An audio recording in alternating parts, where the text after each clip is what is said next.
Hey everyone, so Nifty right now trading is at 25,140 while I'm recording this video. इस video में basically आपसे Nifty के बारे में कुछ बड़ी इंटरेस्टिंग बात करने आया हूँ on the short term chart. So जो लोग मेरे को जानते हैं वो जानते हैं कि मैं शॉर्ट टर्म चार्ट्स पे ज़्यादा बिलीव नहीं करता, लेकिन स्टिल क्योंकि निफ्टी में बहुत लैकलस्टर ट्रेड्स चल रहे हैं तो कोशिश करके शॉर्ट टर्म चार्ट्स पे इसका आंसर लेने की कोशिश करेंगे and I will guarantee you this thing कि definitely इसको देखने के बाद you will have all the clarity about Nifty. So let's get started. So in front of you this is a Nifty chart. अब लेकिन यहाँ पे एक छोटा सा ट्विस्ट है कि मैंने गिफ्ट निफ्टी का चार्ट लिया इंस्टेड ऑफ निफ्टी चार्ट, क्योंकि गिफ्ट निफ्टी पे जो क्लैरिटी होती है ना दोस्तों, वो निफ्टी पे नहीं होती है because of gap up gas down. So basically if I will show you, यहाँ पे साफ साफ दिख रहा था कि फ्रॉम 25 जुलाई ऑलमोस्ट आपका एक महीना आ गया। 25 जुलाई से एक रेजिस्टेंस चला आ रहा था जिसको निफ्टी ब्रीच नहीं कर पा रहा था, लेकिन रिसेंटली ऑलमोस्ट आपका 18 अगस्त that means 3 days back Nifty ने सब जो रेजिस्टेंस जोन है उसको तोड़ा। ये किस पे दिख रहा है? हमें 1 आवर टाइम फ्रेम चार्ट पे दिख रहा है। अब ये बड़ा इंपॉर्टेंट हो जाता है क्योंकि आपको सिर्फ ये रेजिस्टेंस दिखेगा, लेकिन जैसे ही मैं यहाँ पे एक सपोर्ट लगाऊंगा तो ये आपको एक सिमेट्रिकल वेज दिखने लग जाएगा। सो बेसिकली एक रेजिस्टेंस था, एक सपोर्ट था जिसका हमें ब्रेकआउट देखने के लिए मिला। अब ये चीज़ हम जानते हैं कि जो सिमेट्रिकल वेजेस होते हैं या एक शॉर्ट टर्म जो एक पैटर्न होता है वो कंटिन्यूटी का पैटर्न होता है, लेकिन इस केस में रिवर्सल था। क्यों रिवर्सल था उसके भी आंसर हम लेंगे, ये आपके लिए लर्निंग पार्ट पे बहुत ज़रूरी है। लेकिन अगर मैं आपसे ये बोलूँ कि अगर मैं इसको बाउंड्री नंबर 1 नाम दूँ कि आपकी बाउंड्री थी जिसको निफ्टी नहीं तोड़ पा रहा था पिछले 1 महीने से अभी तक, वो बाउंड्री फाइनली ब्रेक हो गई 3 दिन पहले, राइट? अब बात चलते हैं आगे, क्योंकि अगर हमने शॉर्ट टर्म स्टोरी देखी तो कहानी तो यहीं पे खत्म हो जानी चाहिए, लेकिन शॉर्ट टर्म स्टोरी है नहीं। अगर हम चलते हैं बैक देन 27 1 महीने और पहले, याद रखिए 1 महीने और पहले गए क्योंकि अभी हमने जो देखा था वो 25 जुलाई देखा था, लेकिन उसके 1 महीने पहले जाते हैं 27 जून।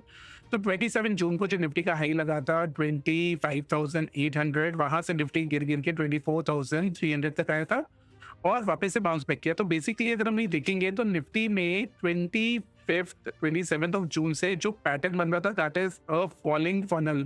फॉलिंग फनल क्या होता है या ट्रम्पेट इसको बोल सकते हैं। जैसे फॉर एग्जांपल ये फॉलिंग जो आप देख रहे हैं, फॉलिंग बहुत पावरफुल था क्योंकि निफ्टी इसी के अंदर ट्रेड कर रहा था। So basically this was a longer boundary. Longer boundary मतलब पहले अपने 1 महीने की बाउंड्री देखी जुलाई 25 से लेके अभी तक, जो कि 18 ऑफ अगस्त को वहां से ब्रेकआउट आया है, जो हम इस वाले पॉइंट की बात कर रहे थे। और फिर उसके बाद आपने 2 महीने पुरानी बाउंड्रीज देखी जो कि जून से चल रही थी, जो कि अभी तक चल रही थी और उसका भी ब्रेकआउट आ गया। सो कैन बी से लाइक दिस दोस्तों की पहली बाउंड्री 1 महीने वो भी ब्रीच कर गई, दूसरी बाउंड्री दूसरे महीने वो भी ब्रीच कर गई।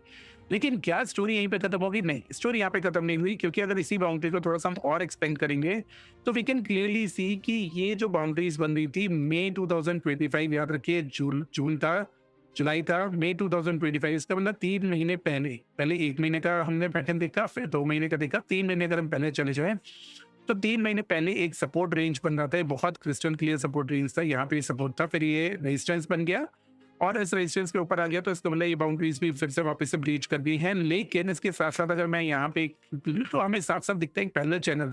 सो बेसिकली ये रेजिस्टेंस था, ये रेजिस्टेंस था, ये रेजिस्टेंस था, ऊपर जाते वक्त ये सारे सपोर्ट बने, फिर यही आपके लिए ऑलमोस्ट रेजिस्टेंस जोन बन गया। अगर मैं इसको यू ड्रॉ कर देता हूँ, ये आपके लिए रेजिस्टेंस जोन बन गया। सो बेसिकली नीचे रेजिस्टेंस जोन है, ऊपर रेजिस्टेंस जोन है, दोनों जगह जोन है। So what I am trying to tell you here is कि 1 महीने की बाउंड्री जो हमने सबसे पहले देखी थी ब्रीच हो गई, दूसरे महीने की बाउंड्री जो कि जून मंथ से है वो भी ब्रीच हो गई, लेकिन थर्ड मंथ की बाउंड्री जो सपोर्ट वाली थी वो तो ब्रीच होगी, लेकिन अब रेजिस्टेंस वाली हमें यहाँ पे देखने के लिए मिल रही है।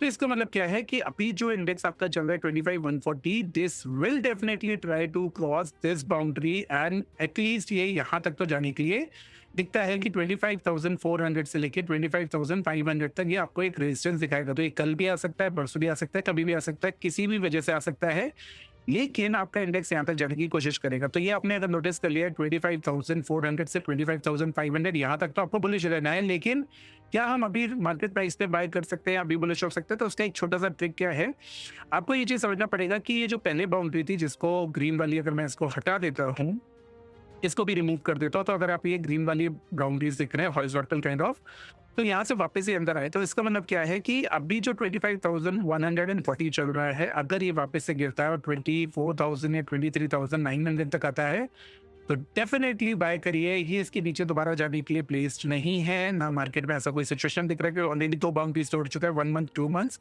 और ये जो थर्ड मंथ की बाउंड्रीज है, अब इसी का सपोर्ट मिलेगा और निफ्टी डेफिनेटली 27-28 जो अभी चल रहा है अगस्त, यहाँ तक वो इस डेट तक शायद 25,400 25,500 तक जाने के लिए बिल्कुल कोशिश कर सकता है। एंड याद रखिए, ये इंपॉर्टेंट इसलिए है क्योंकि शॉर्ट टर्म चार्ट के एनालिसिस सिर्फ हमने प्राइस एक्शन पे करी है, अभी तो हमने वो कंसिडर करी ही नहीं कि इसके इंडिकेटर्स क्या बोल रहे हैं, इसके वॉल्यूम्स क्या बोल रहे हैं। No, we do not need that right now.